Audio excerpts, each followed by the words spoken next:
আমি এই মুহূর্তে দাঁড়িয়ে আছি নোয়াখালী সোনারমণি উপজেলার অমরনগর ইউনিয়নের ওয়াসিফপুর গ্রামে।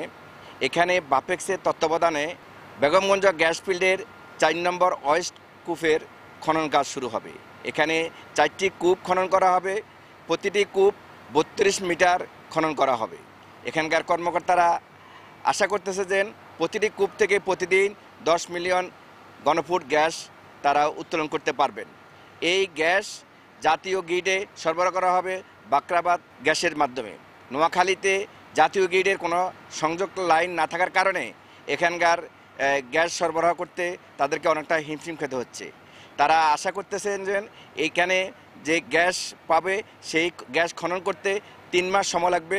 এই 3 মাস পরে তারা কাঙ্ক্ষিত ফলাফলে পুষতে পারবেন এবং এইখানকার উত্তোলিত গ্যাস জাতীয় অর্থনীতি এবং শিল্প উন্নয়নে ব্যাপক ভূমিকা রাখবে বলে এখানকার কর্মকর্তারা আশা করতেছেন।